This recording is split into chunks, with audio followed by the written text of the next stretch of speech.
Comienza el Catecismo de la Iglesia Católica, un programa dirigido por el Padre Luis Fernando de Prada.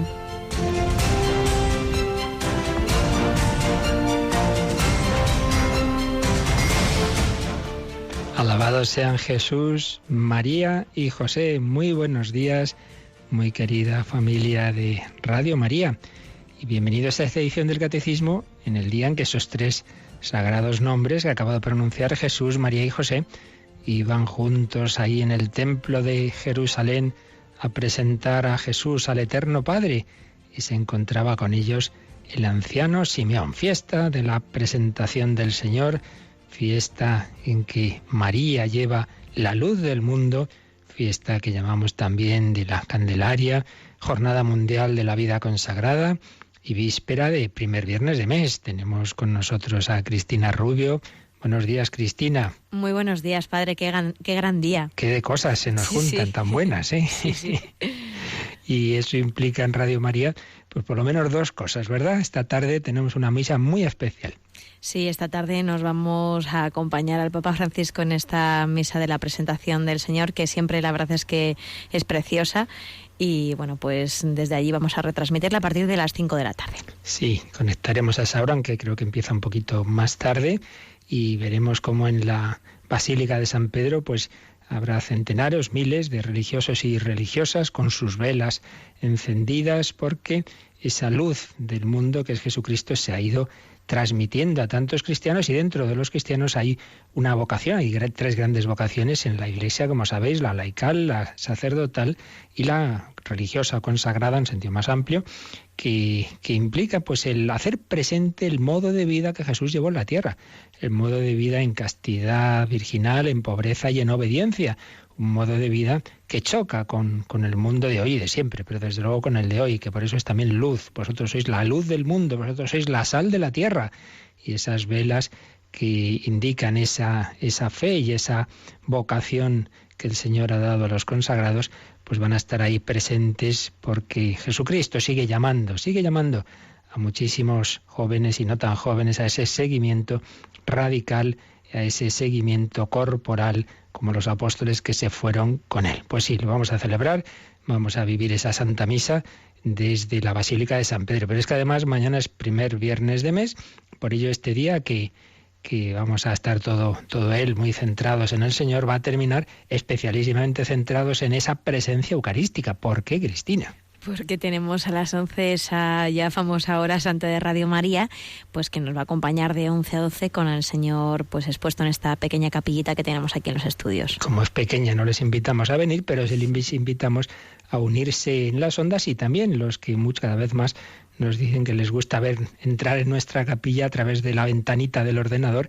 porque si todo va bien, pues tendremos también imágenes a través de internet, que incluso personas que ya están en la camita, pero en su móvil, estas cosas de hoy día, ¿verdad? Sí, que es un regalazo, pues eso, desde tu cama poder ver, aunque sea 5 minutitos, al Señor a través de tu móvil, es un regalo. Puede uno dormirse recibiendo la bendición con el Santísimo. Bueno, pues todo eso esta noche a partir de las 11, 10 en Canarias, para vivir este día intenso. Ahí estarán todas vuestras intenciones, las que enviasteis hasta ayer, ya las de hoy ya no las podemos pasar a los papeles, pero bueno, el Señor conoce todo, por supuesto, todas esas intenciones de nuestros oyentes. Bueno, y nosotros, por otra parte, en este día de hoy, vamos, si Dios quiere, a terminar la exposición de los números del Catecismo, y también estábamos echando un ojo al Yucat sobre la pasión de Cristo. No nos olvidemos que Simeón la anuncia que Jesús será signo de contradicción y que a María esto le va a afectar, una espada de dolor traspasará tu alma. Esa pasión de Cristo que Él ofrece por nuestra redención, como hemos estado explicando o recibiendo la explicación del Catecismo en estos días. Pero también vamos a terminar hoy la exposición de la conversión de esa mujer de vida disoluta y que acabó muriendo como una santa, esa actriz famosa francesa Eva Lavalier. Vamos con ello en esta primera sección de nuestro programa.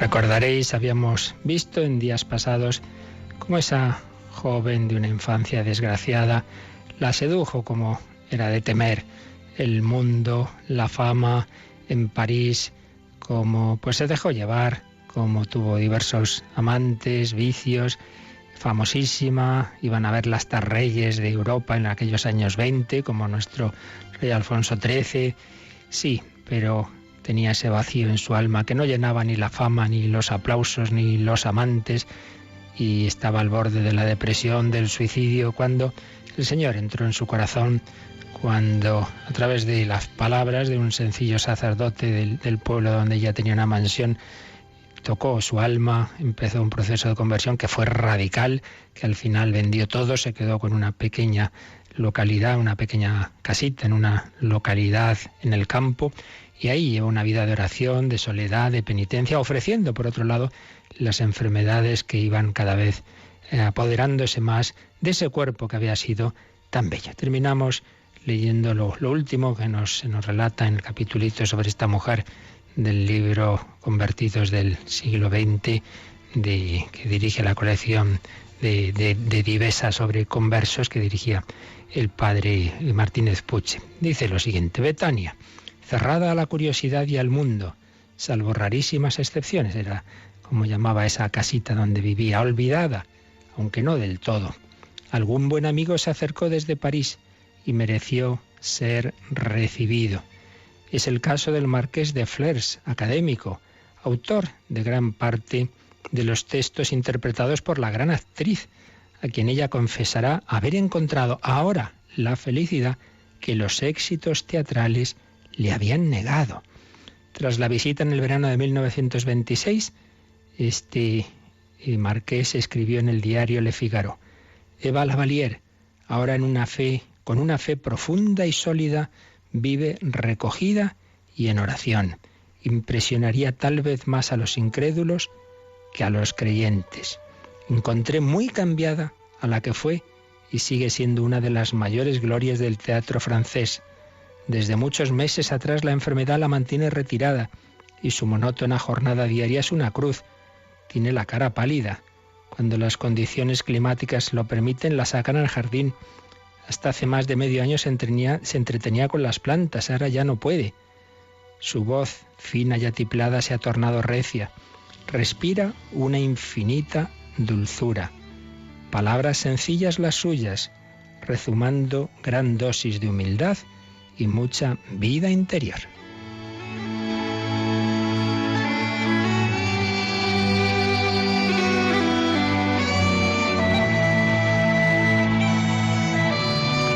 Del diálogo que hubo entre ellos podemos recordar, como le decía Eva: los médicos no comprenden cómo puedo seguir viviendo.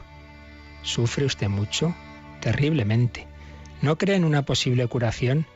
Ellos me dicen que sí, pero yo no la espero. Soy tan feliz, no puede usted imaginárselo. A pesar de sus sufrimientos, precisamente por ellos. Ya ve usted, no he podido entrar en ningún convento. Mi pertenencia a una tercera orden solo me obliga a vivir cristianamente en el mundo. Durante 3 años he estado intentando servir a Dios como misionera, socorriendo la miseria y aliviando el dolor, pero mis fuerzas me han traicionado. No puedo hacer otra cosa que rezar. Aquí pronto acabaré mis días. Rezaré por usted. Diga a cuantos me conocen que ha visto a la más feliz de las mujeres.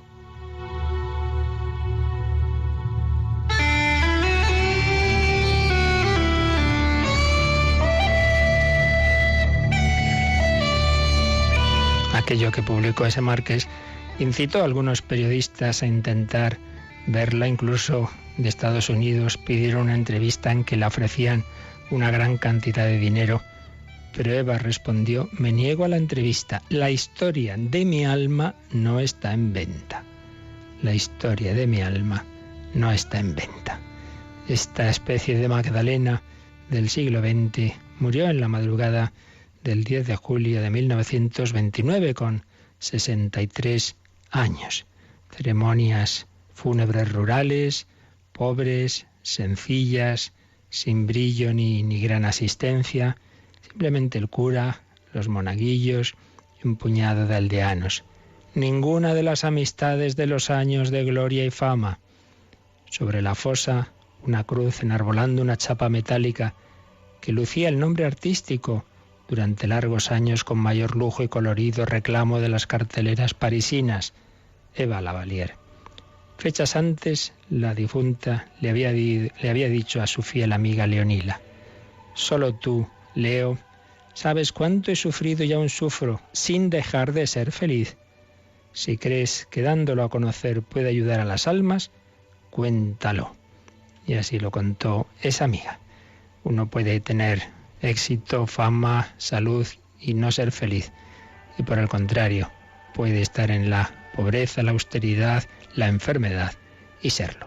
Sí se vivió en la vida de esta mujer y de tantas otras personas que han vivido con Cristo y sin Él, y que con Él han sabido ser felices en la cruz. Se lo pedimos al Señor y a María, cuyo corazón fue traspasado por esa espada que le anunció Simeón y que estaba al pie de la cruz, que nos enseñe a vivirlo con alegría, con esperanza. María, causa de nuestra alegría, ruega por nosotros.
Pues sí, la pasión de Cristo se hace presente en tantos cristianos de todos los tiempos, que bien sea por una persecución sangrienta, bien por las circunstancias de la vida, la enfermedad, los problemas, las calumnias, de una manera o de otra todos participamos de la cruz de Cristo. Y lo importante es cómo lo hacemos, con qué actitud. Ojalá con la actitud con la que vivió la última etapa de su vida esta mujer.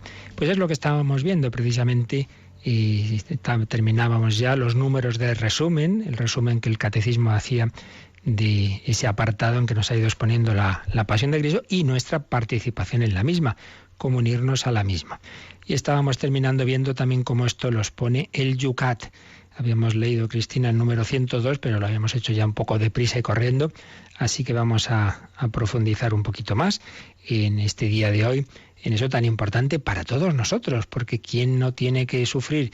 Por eso es tan importante el saber tener esa actitud y esa visión de fe que nos ayude a unir los sufrimientos a la cruz de Cristo. Vamos a ver cómo lo dice el número 102 del Yucat.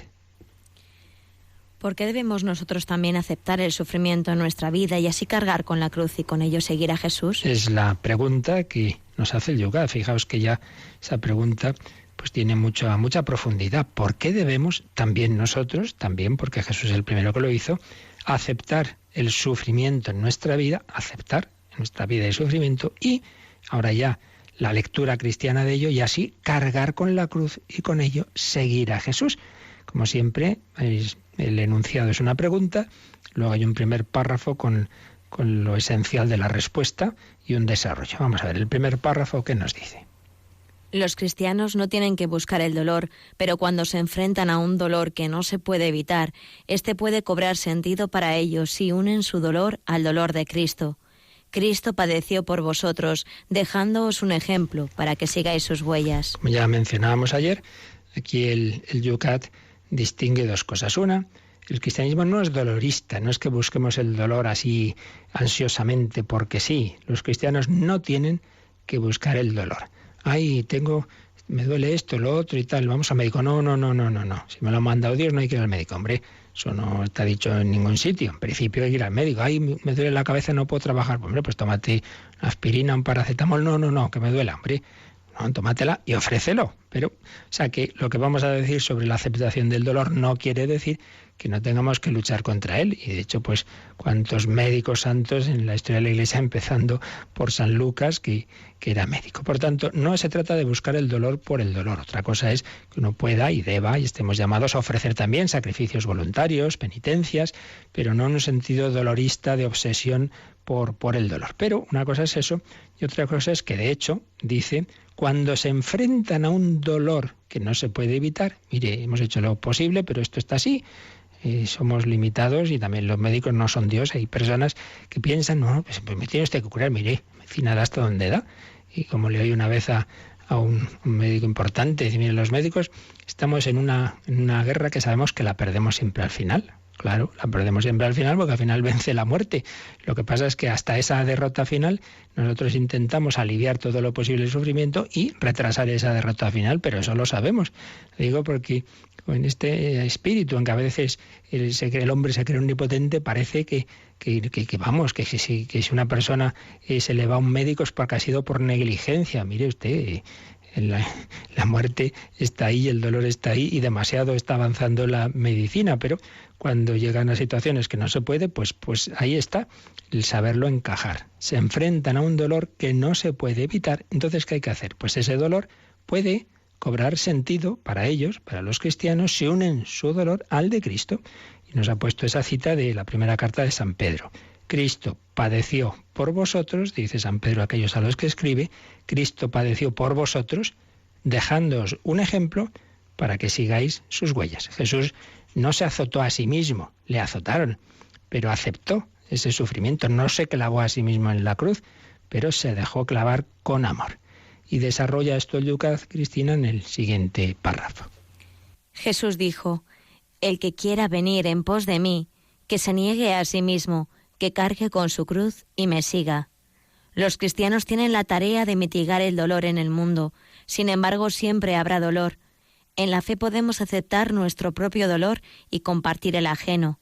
De este modo el dolor humano se hace uno con el amor redentor de Cristo y con ello se hace parte de la fuerza divina que transforma el mundo hacia el bien.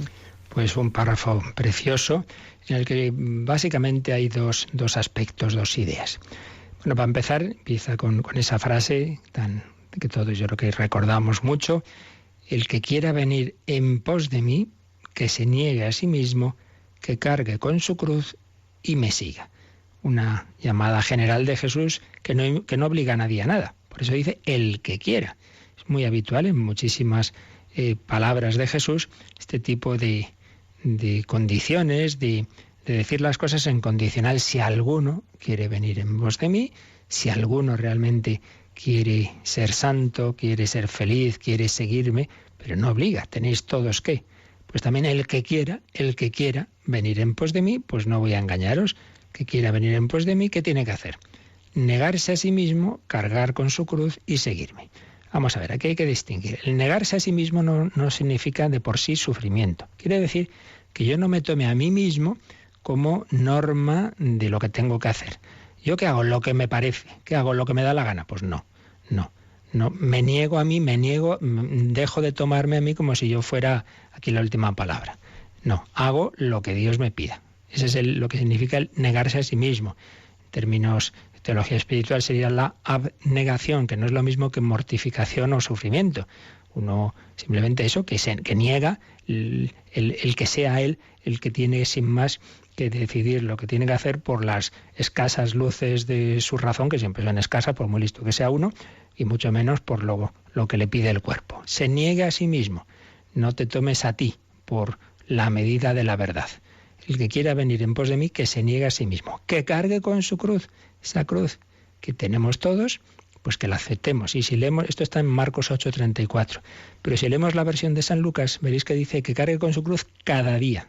Esto es muy importante, el cada día, porque todos somos capaces de aceptar algo, pues una temporadita, un día, un mes, pero claro, esas personas que tienen ya todo el resto de su vida tal problema que va a estar ahí, o que tienen que cuidar toda su vida a ese hijo enfermo, con esa discapacidad, tienen que asumir eso con alegría, con paz, si no cada día van a estarse dándose cabezazos contra la pared. Esa persona que está cuidando a sus padres y esto puede durar 10 años, 15, que cargue con su cruz cada día. Hazlo con amor y verás cómo eso se hace agradable. Pero en cambio, si estás renegando, si estás constantemente quejándote, pues eso te amargas a ti y amargas a los que viven contigo. Cargue con su cruz cada día y me siga, y me siga.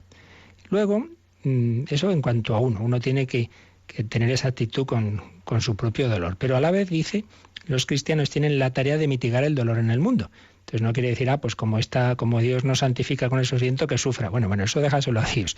Tú de tu parte haz lo posible por ayudar al que sufre, por consolarle, por darle, lo que esté en tu mano. Pero, aunque lo hagamos, sigue diciendo el Lucas, siempre habrá dolor, siempre lo habrá. Tenemos que intentar mitigar, pero saber que siempre habrá dolor en el mundo.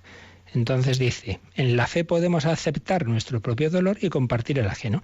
Son las dos cosas. Yo acepto lo que a mí me corresponde, pero a la vez intento ser buen samaritano. Y de este modo, el dolor humano se hace uno con el amor redentor de Cristo. Esta es la clave. La clave es que no sufrimos solos. El dolor humano está llamado a unirse con el amor redentor de Cristo. No es la cruz, es el crucificado.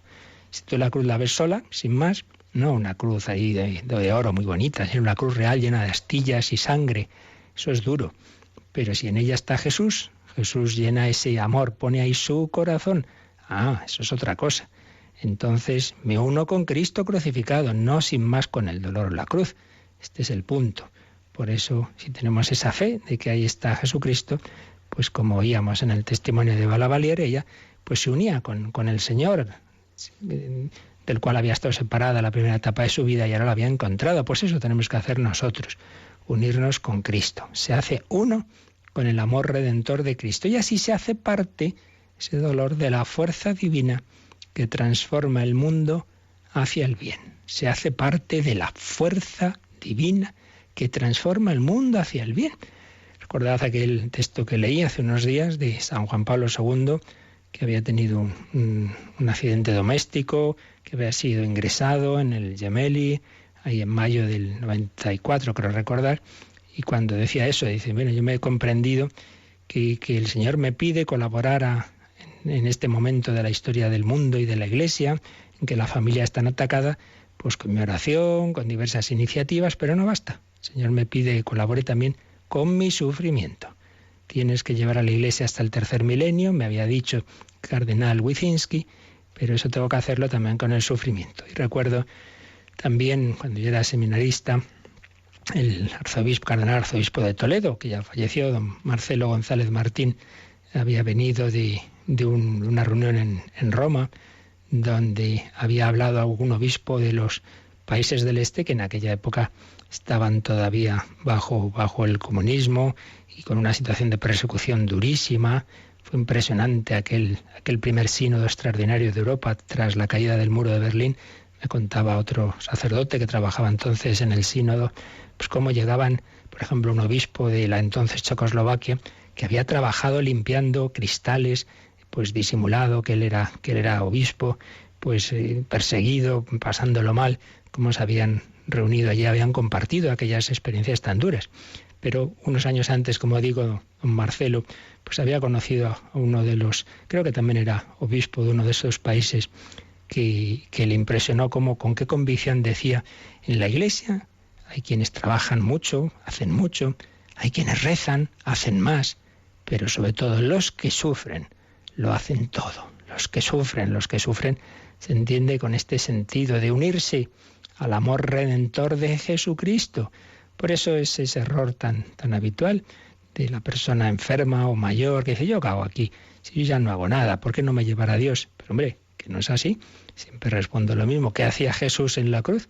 pues hacer, estaba ahí ofreciendo su vida. Pues a usted le toca eso, ofrecer su vida, sus limitaciones, sus problemas de salud, pero intentar pues vivirlo con alegría, en unión con el Señor, sin quejarse, haciendo la vida agradable a los que tiene alrededor, precisamente pues no diciendo esas cosas. El Yucat nos invita a unirnos, a hacer nuestro dolor uno con el amor redentor de Cristo y así formar parte de la fuerza divina que transforma el mundo hacia el bien. Esa fábrica de reciclaje, por así decir, que es el corazón de Cristo. Lo que llega de mal se convierte en bien. Yucat nos pone ahí pone citas también de diversos autores, la edición española, una de ellas, de nuestro gran poeta y sacerdote Lope de Vega. Mirad al sol, que la prisión levanta, al luminoso cuerpo soberano. Mirad la vida, que a la muerte espanta. La vida, con mayúscula, que estaba en la cruz, que a la muerte espanta, sí, va a morir, pero esa va a ser una muerte que va a vencer a la muerte precisamente, o muerte, ¿dónde está tu muerte? ¿Dónde está, muerte, tu aguijón? Jesucristo ha vencido, Jesucristo vence a la muerte. La cruz es instrumento de victoria, victoria tú reinarás. Cantamos muchas veces en Semana Santa, victoria tú reinarás, oh cruz, tú nos salvarás. Cristo ha vencido. Pues vamos a agradecer al Señor esa su victoria. Vamos a hacerlo con ese famoso cántico latino que se canta mucho también a los papas porque hacen presente, son vicarios de Cristo. Ese Cristo que ha vencido, Christus vincit, Christus reina, Cristo vence, Cristo reina, Cristo impera. Esa es nuestra fe, esa es nuestra esperanza.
Conoce la doctrina católica.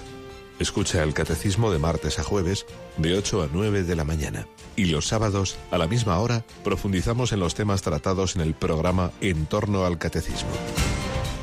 Pues sí, los sábados recordad que tenemos pues profundizaciones, meditaciones, otras conferencias de diversos autores sobre estos temas. Pues bien, la cruz, que no perdamos todo ese caudal de colaboración a la redención. La cruz, el sufrimiento puro. La cruz no es, oiga, que yo para conseguir esto tengo que trabajar y entonces me canso, hombre, eso ya se supone, ¿no?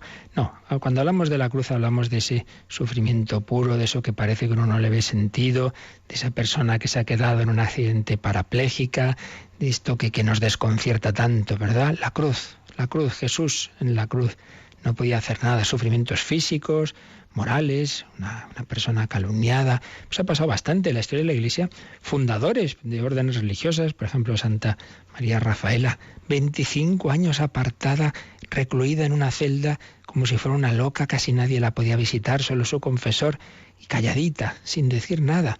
Pero bueno, ¿y esto? Pues qué sufrimiento. He oído hablar de algún jesuita que se le acusó de un robo y se le desterró al último destino posible y se descubrió que había sido falso, y él callado. El aceptar los sufrimientos físicos, morales, espirituales, en el sentido de esas desolaciones. La Madre Teresa, tantos años que la veíamos tan contenta, tan feliz, sí, pero por dentro tenía una desolación profunda. O Santa Maravillas de Jesús, esas noches oscuras de las almas, el último año y medio de Santa Teresita del Niño Jesús, que sentía como si no creyera en el cielo, pero lo ofrecía precisamente por la conversión de los incrédulos, de los que realmente no creían, vaya que sí creía, pero sentía como si no creyera. Sufrimientos de cuerpo, sufrimientos del alma. Pero lo importante no es el sufrimiento como tal, es la actitud redentora en el sufrimiento. En la misma habitación de un hospital puede haber dos personas con la misma enfermedad, una renegando y otra uniéndose a Dios, santificándose, colaborando a la redención del mundo. Claro, eso es lo importante, sufrir por sufrir, ya hemos dicho que eso en sí mismo no tiene valor, lo importante es la actitud. Dice Jesús, nadie me quita la vida, sino que yo la doy por mí mismo. Juan 10, 18. Cuando San Pedro tiene ese arranque, que era así, un hombre de arranques y de primariedades, en el huerto de los olivos, va y saca la espada, y ahí a defender al Señor. Y le dice Jesús, ¿piensas que no puedo suplicarle a mi Padre que me proporcione 12 legiones de ángeles? Sí, ya podría hacerlo, hombre, pero no es esto lo que tengo que hacer. San Juan de Ávila nos dirá, más amó que padeció. Muy importante. No se trata del sufrir en sí mismo, sino el amor en el sufrimiento. Más amó que padeció. Jesús nos dirá en Juan 13:13, nadie tiene amor más grande que el que da la vida por sus amigos. Por lo tanto, lo importante es la actitud con la que se sufre. Creo que ya una vez hemos contado esa especie de cuentecillo de que están en una fiesta están bailando el amor y el sufrimiento, teniendo en cuenta que la anécdota viene del francés, donde sufrimiento es palabra femenina, también en italiano, la sofferenza. Entonces el amor, el varón le invita al dolor, como digo, sería una dama, a bailar. Y entonces le dice el dolor al amor, no me dejes, que sin ti soy muy fea. Sufrir sin más, sufrir sin amor, pues es algo duro, es algo triste, es algo feo. Pero también el amor le dice al sufrimiento, y tú tampoco me dejes, que sin ti soy menos bello. Porque es verdad que para amar no hay que sufrir, pero también es verdad que el amor se profundiza y se hace seguro precisamente cuando uno es capaz de sufrir por la persona amada. Amor y sufrimiento, matrimonio de ambos. El amor se profundiza y llega al máximo en el sufrimiento. Nadie tiene amor más grande que el que da la vida por sus amigos, y el sufrimiento se lleva en paz cuando se hace por amor. Si no, pues es al revés, nos separa de Dios y de los demás y de nosotros mismos, nos desesperamos.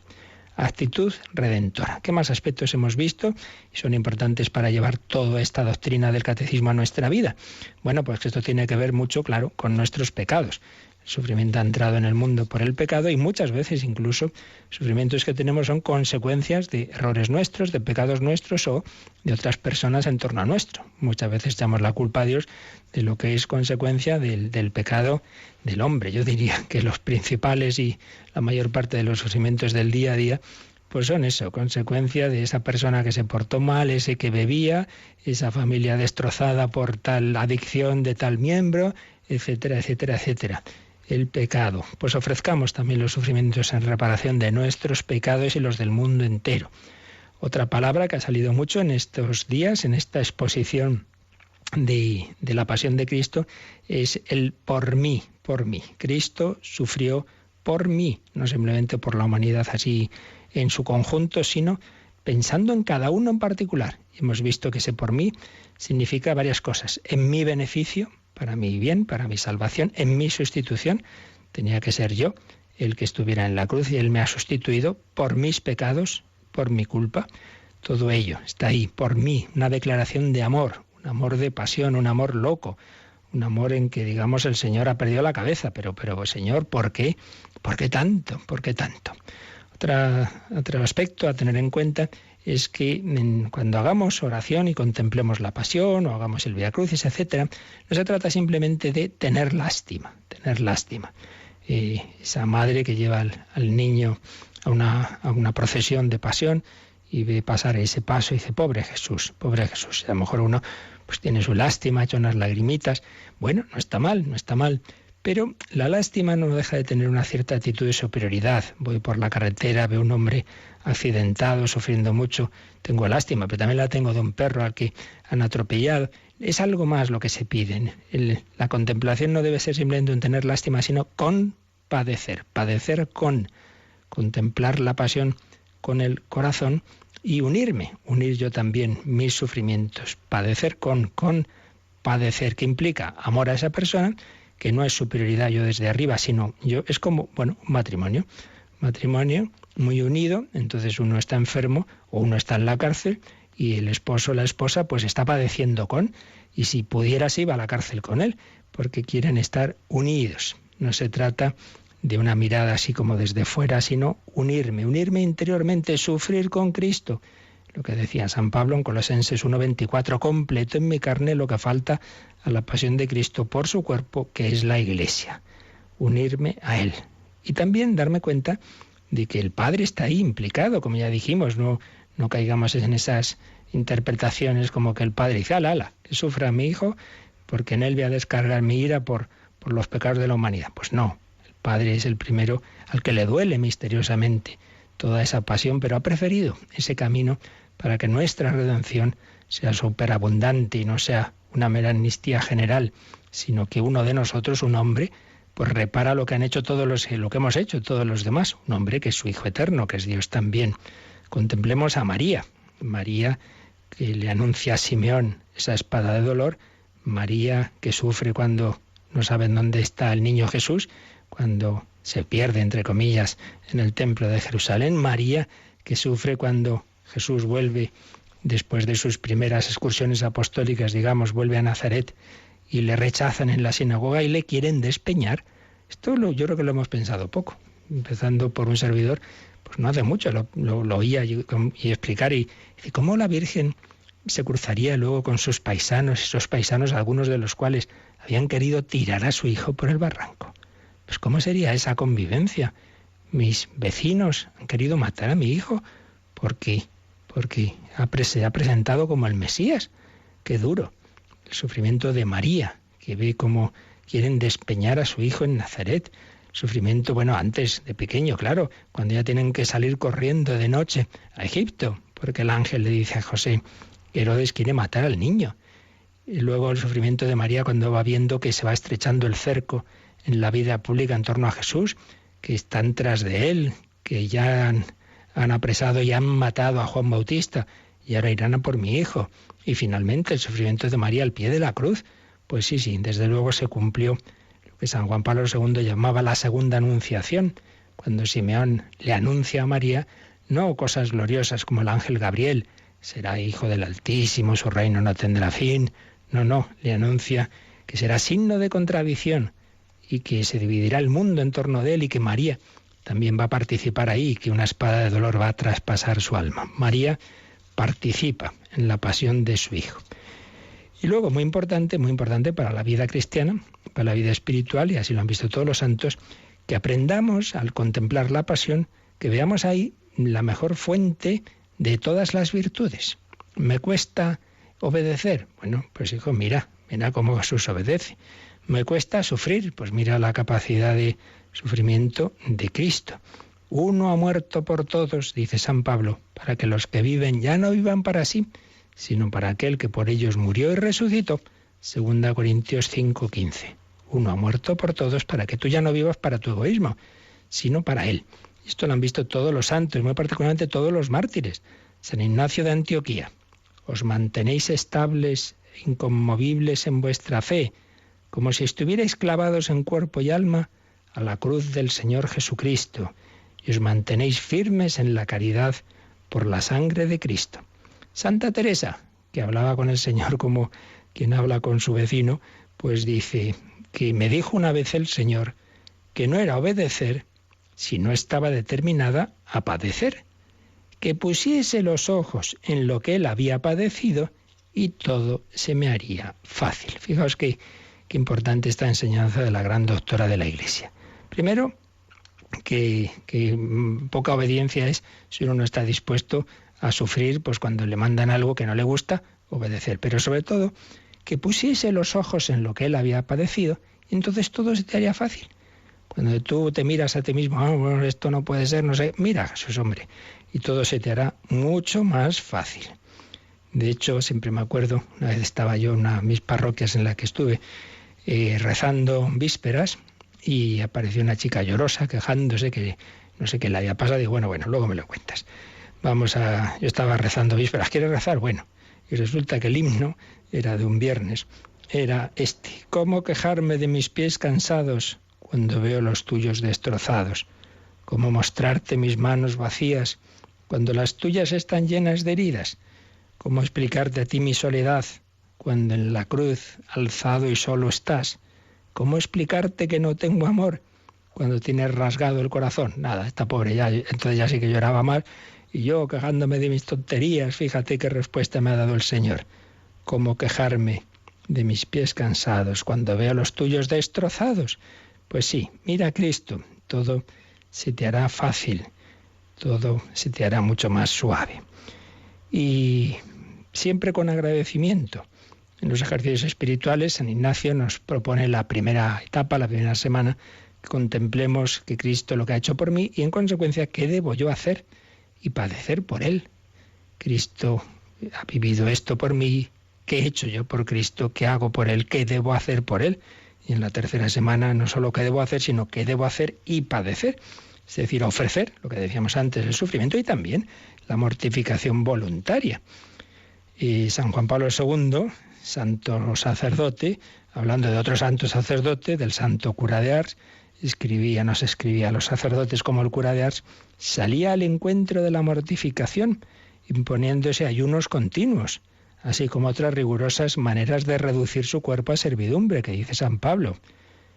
Pero lo que hay que ver en estas formas de penitencia, a las que por desgracia nuestro tiempo no está acostumbrado, son las motivaciones, el amor a Dios y la conversión de los pecadores.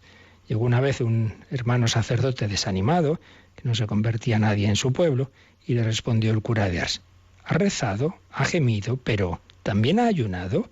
¿Ha pasado noches en vela? Bueno, pues mientras no haga eso, no se queje, como lo hacía él.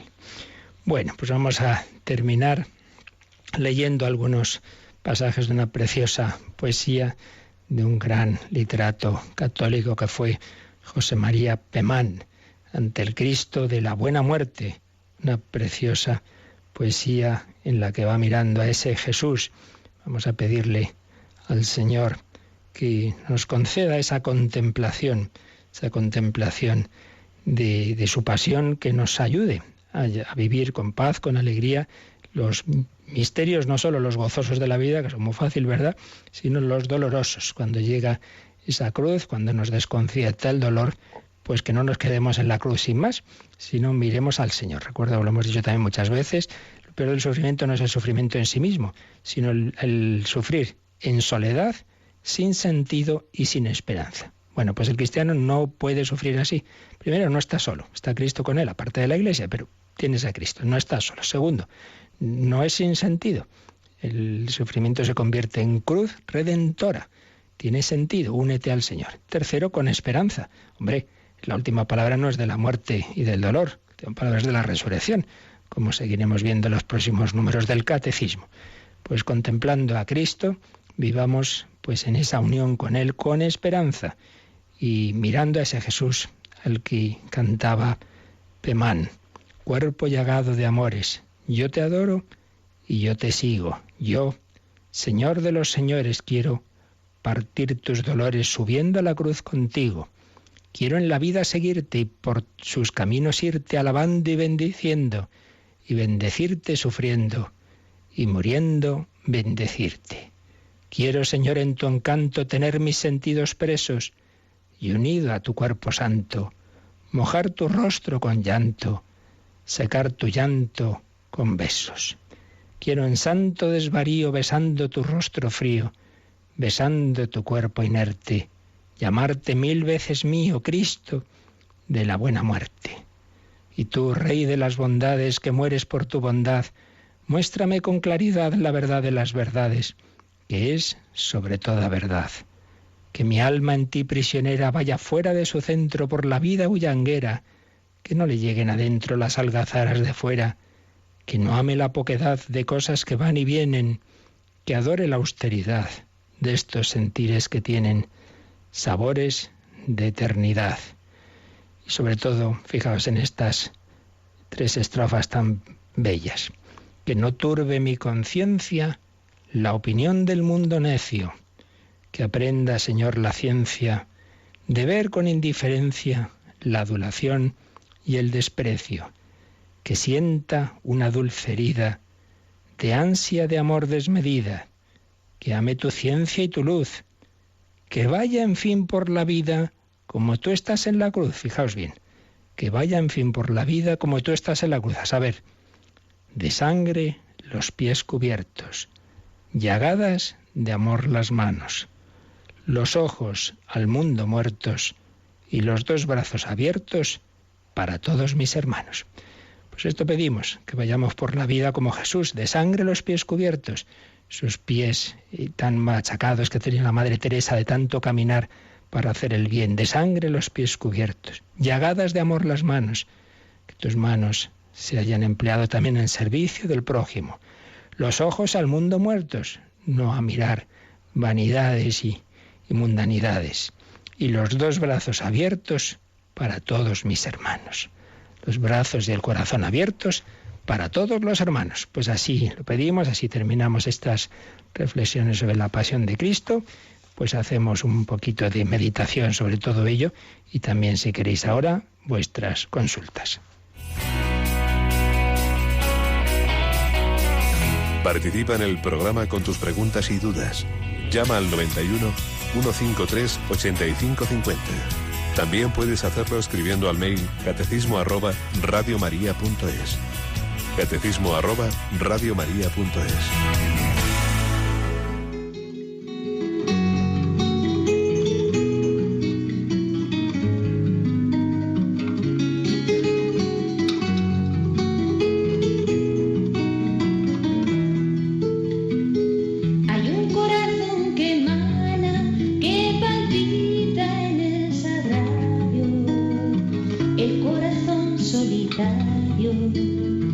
Que se alimenta de amor.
el que a Pedro perdonaba después de su negación.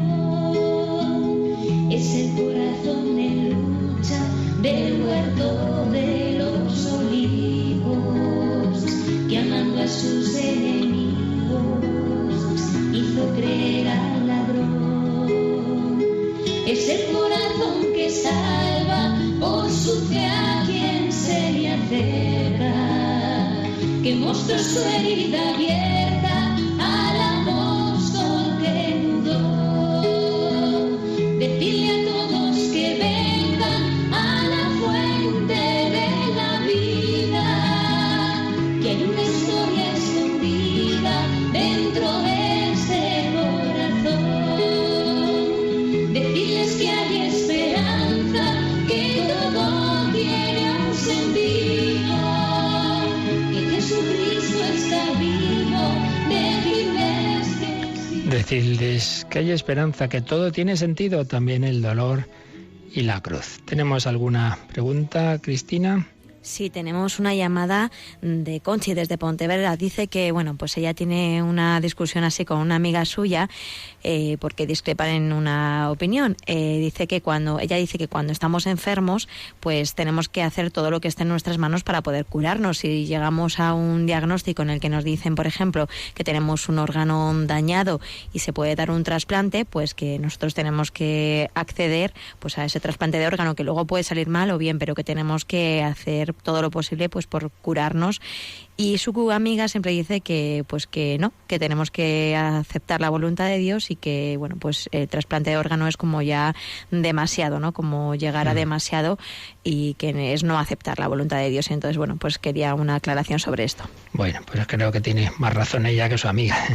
Ya lo habíamos comentado que en principio, ahora tiene un matiz, pero en principio Dios nos ha dado la razón para que también la usemos. Entonces, si la razón hecha medicina pues aconseja claramente una operación, aunque sea un trasplante, pues en principio se debe hacer. Digo en principio porque es verdad que puede haber casos en que uno diga, mire, la proporción entre el esfuerzo que se va a hacer, los beneficios que se va a sacar y el sufrimiento que va a implicar, mire, va a prolongar mi vida dos semanas, mire, déjeme tranquilo, ¿no? Me muero en paz. Bueno, situaciones así, lo que se dice medios extraordinarios o desproporcionados, en ese caso no habría por qué ponerlos. Pero cuando estamos hablando de algo, conocemos todos casos, ¿no? De personas que se ha podido prolongar la vida 10 años o más con un trasplante, pues hombre, en principio hay que hacerlo. Entonces ahí sería una manera errónea de entender, pues eso, lo que hemos dicho antes, de que el dolor por el dolor, no, hombre, no. Y Dios, repito, pues es como si uno dijera que vengan los ángeles y me den de comer. Pues no, hombre, hay que trabajar y los padres tienen que alimentar a los hijos. Bueno, pues los médicos estaban también para curarnos, ¿no? Entonces, al rechazar eso sin más y que me cure Dios, bueno, Dios te cura a través del médico. Repito, siempre en unos términos de que tampoco sea una cosa desproporcionada. Pero supuesto eso, hay que usar ese medio, por tanto, que a ver si la lleva algún sacerdote que se lo explique esto y no se cierre a esas ayudas. Teníamos también un correo que nos decían que a ver si Socorro, que le explicáramos qué significa la consagración al corazón de María o al corazón de Jesús y cómo se hace. Bueno, explicarlo en 2 minutos no puede ser, pero en fin, en 2 palabras. En primer lugar hay que decir que la consagración como tal es hacerse sagrado. Yo no me hago sagrado a mí mismo. Es Dios quien nos hace sagrados. ¿Cuál es la consagración fundamental del cristiano? El bautismo. Yo te bautizo en el nombre del Padre y del Hijo. Quiere decir, yo te consagro al Padre y al Hijo y al Espíritu Santo. Eso es verdad, es Dios quien nos consagra. Pero también es verdad que luego en la vida podemos ir profundizando esa consagración y siendo conscientes de decir, sí, yo quiero vivir para Dios, yo me consagro. Mi vida es cuando uno dice, esta persona está consagrada a su familia, está consagrada al deporte. Bueno, pues yo me consagro a Cristo, yo me consagro a María. Yo ahora no simplemente me dejo consagrar por Dios, que es Él el que me consagra, pero yo también, de mi parte, quiero corresponder, quiero ser suyo. Bueno, lo que le decimos a la Virgen, oh Señora mía, oh Madre mía, yo me consagro, yo me ofrezco del todo a vos, mis ojos, mis oídos, mi lengua, mi corazón. Yo quiero ser tuyo. Entonces es como una respuesta a ese amor de Dios, a ese amor de Cristo. Yo quiero responder. Yo he sido consagrado, yo he sido bautizado, confirmado, o ordenado sacerdote, o he recibido también la gracia para consagrar mi matrimonio. Eso es algo que recibimos de Dios. Digamos, ahí soy más bien sujeto pasivo. Pero yo ahora quiero corresponder, yo quiero ofrecer mi vida, yo quiero consagrarme. Cuando decimos al corazón de Jesús, es el matiz de que me fijo en que ese amor de Dios le ha llevado a hacerse hombre y a amarme con un corazón humano. Entonces yo me consagro al corazón de Jesús, quiere decir, yo quiero ser de Dios por amor. Él me ha amado, pues yo también quiero amarle. No simplemente, bueno, tengo aquí que obedecer, no hay más remedio, no, sino por amor. ¿Y a María? Bueno, María ha colaborado en la obra de la redención, la gracia la he recibido también gracias a su colaboración. Ella ha dicho ese sí que ha permitido al Hijo de Dios entrar en el mundo, su corazón ha sido traspasado por la espada del dolor. Bueno, pues yo también quiero vivir por María y para María. Esto sobre todo lo ha desarrollado San Luis María Griñón de Montfort. Pero ya digo, en el día a día fórmulas tan sencillas como lo Señora mía, es una forma de consagración. Y al corazón de Jesús, pues por las mañanas la que hacemos del ofrecimiento de obras que se reza en Radio María. Decimos eso, yo me consagro a ti, al corazón de Jesús, y contigo me ofrezco a Dios Padre en el santo sacrificio del altar. Hay otras muchas fórmulas de Santa Margarita María, simplemente entrando en internet las puede encontrar. Pero bueno, ya intentaré, si no, al correo mandarle alguna cosa que pueda ayudarle. Pues lo dejamos aquí. Recordamos que a las 5 nos vamos a la Basílica de San Pedro para vivir con el Papa la fiesta de la presentación del Señor y la jornada de la vida consagrada, y a las 11 de la noche la hora santa, precisamente con el corazón de Jesús. La bendición de Dios Todopoderoso, Padre, Hijo y Espíritu Santo, descienda sobre vosotros. Alabado sea Jesucristo.